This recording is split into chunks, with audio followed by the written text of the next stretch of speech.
naudojimo asmens tapatybei elektroninėje erdvėje patvirtinti ir elektroninius duomenims pasirašyti projektavimą.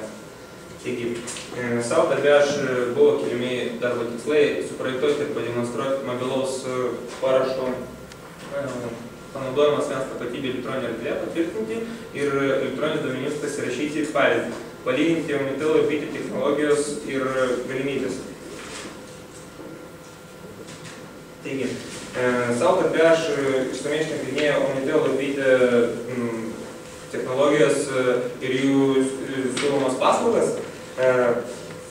Nagrinėjant Bitė tinklą, paaiškėjo, kad Bitė tinklas siūlo savo klientams duoda prieimą prie aplikacijų kūrimo. Tai yra duoda daugiau laisvės vystymuisi. Omnitel tai atvirkščiai, tai biškai uždara kaip įmonė, ta prasme, uždaras tinklas. Bitė duoda prieigą prie Bitė IP, kurios pagalba elektroninis parašas integruojamas į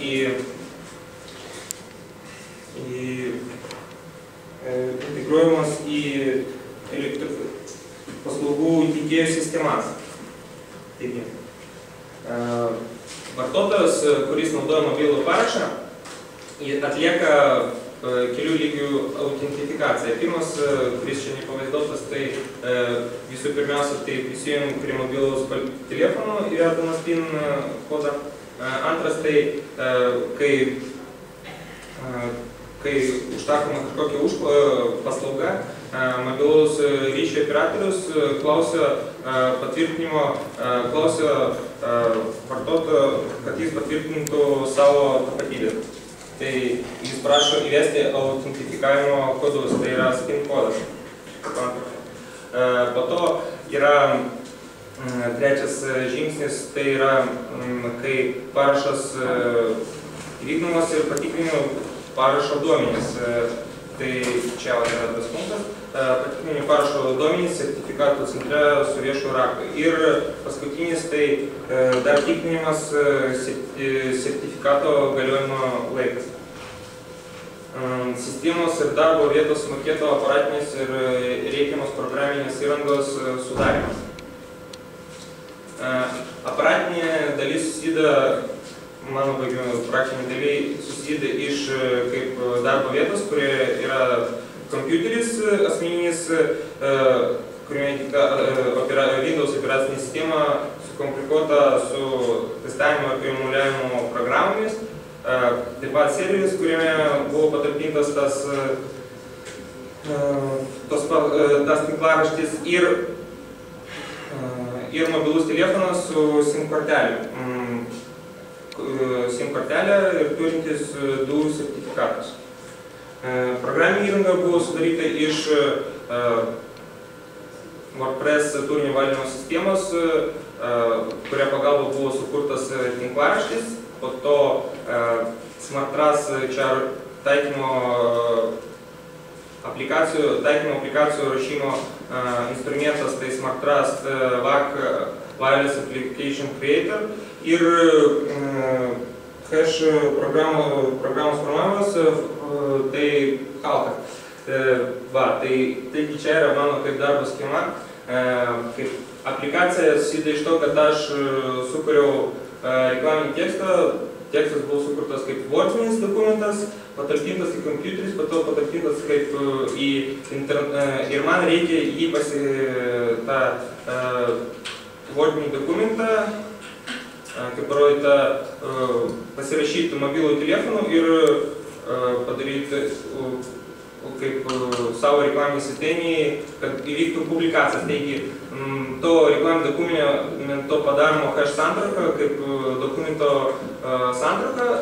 Ta santrauka siunčiama į mobilų telefoną. Po to mobilų telefono ekrane įvykdomas, jeigu, pavyzdžiui, vartotojas nori pasirašyti dokumentą, tai jis įveda tas PIN kodą ir parašas prašynamas į svetainę. Jau jeigu jis pasirašytas ir to parašo dokumentų santrauka prikabinama prie teksto ir su WordPress programa jis publikuojamas.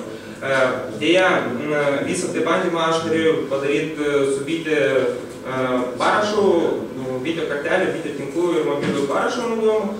Dėja, prie bitio modulių man nepavyko prieiti, nes tenais leidžia tik juridinius asmenys arba įmonės vadovus ar įmonės, kurios nori padaryti kažkokias aplikacijas, kurios būtų finansiškai naudingos. Mano bakalaurinio darbo tikslas buvo tik pademonstruoti mobilaus parašo panaudojimą. Todėl aš vietoj to bitės aplikatorių, bitės mobilų parašo panaudoju virtualų mobilų telefoną, naudojant taikymo aplikacijų instrumentą Smart Trust VAC. Taigi, buvo, kaip aš jau minėjau, sukurtas vardinis dokumentas, pavadinimas paslauga. Čia, kaip pavaizduota, yra halkas, tai tas hash dokumentų santrauko įrenginys, instrumentas. Kairėje matome langelio kairėje. Šitoje galima pamatyti šifravimo algoritmus. Mano atveju buvo pasirinktas SHA1 šifravimo algoritmas ir to dokumento dokumentų santrauka vaizduojama čionais. Po to tas hash santrauka buvo perduota į virtualų mobilų telefoną ir šitose paveikslėliuose, kaip čia atvaizduota mobilų parašo, kas buvo matyti telefonų ekrane. Tai yra, pirmas ten buvo pranešimas, kaip dėmesio gautas dokumento paslauga hashas ir galima buvo pasirinkti, taip, galima, ar norit jūs jį pasirašyti, galima pasirinkti tos funkcijos, taip, ne, jeigu taip, tai tada buvo prašoma įvesti SPIN kodą, kuris susideda iš 4 kaip simbolių, ir po 10 sekundžių ar po kurio laiko buvo ateina pranešimas, kad procedūra įvykti sėkmingai. Taigi ir galiau pabaigoj mano kaip sukurtas ta prasme pasirašytas dokumentas buvo patalpintas jau sukurtame tinklaraštyje. Reklaminėme tinklaraštyje, čia matome paslaugą, kurį galima padaryti ir pažiūrėti dokumentą. Taigi,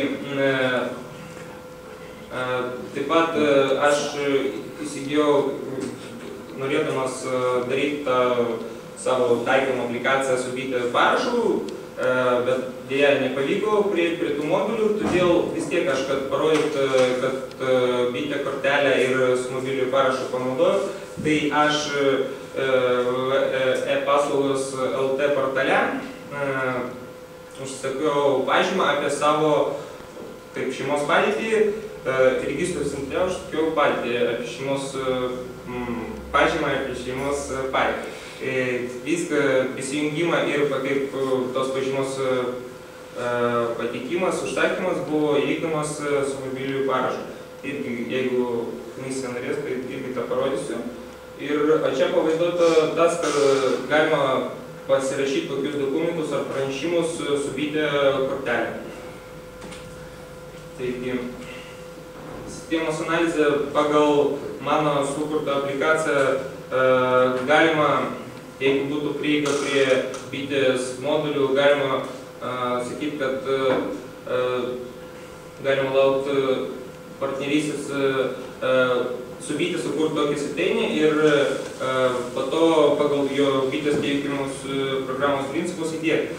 Ir antras dalykas, ta sistema, ta prasme, svetainė galima buvo kurti labai aukšto lygio